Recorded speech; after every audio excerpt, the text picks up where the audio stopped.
Grande affluenza all'inaugurazione della 59esima edizione della Mostra Internazionale del Gelato Artigianale, una fiera che riconferma Longarone capitale mondiale del gelato artigianale con tutte le novità per gli addetti del settore. Al taglio del nastro presente anche il governatore della Regione Veneto, Luca Zaia, a cui è stato consegnato anche il risultato di una raccolta fondi per gli alluvionati. Raccolta fondi per la catastrofe che abbiamo avuto a fine ottobre, una raccolta fondi che ci serve, visto e considerato che abbiamo più di 1 miliardo di euro di danni e soprattutto questa provincia ha avuto interessati 100.000 ettari di bosco, dei quali almeno 28-30.000 non ci sono più. Nell'occasione non sono mancate le premiazioni. Ad aggiudicarsi il 23esimo premio internazionale Mastri Gelatieri sono stati il portoghese Manuel Dias Cruel e la famiglia De Pellegrin, giunta alla 4ª generazione gelatiera. Il 6° premio Innovazione MIG Longarone Fiere è stato assegnato alla ditta IFI per le tecnologie innovative e alla ditta Cono Arctic per il design speciale del cono gelato.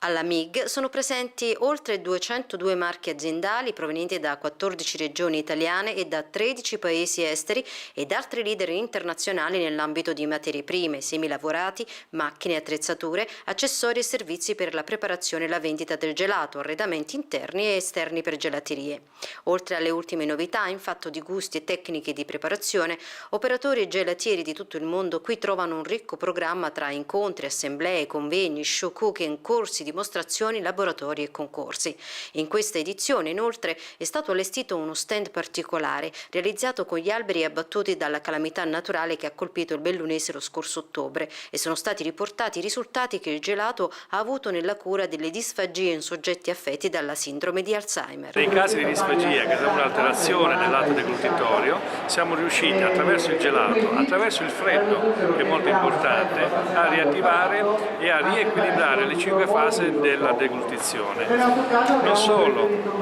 inserendo all'interno del gelato e facendo un bilanciamento tra grassi, proteine e zuccheri, siamo riusciti appunto a far sì che questo gelato non faccia acqua, questo gelato non sia masticabile, ma che con la temperatura del corpo, 36-37 gradi, si scioglie così lentamente,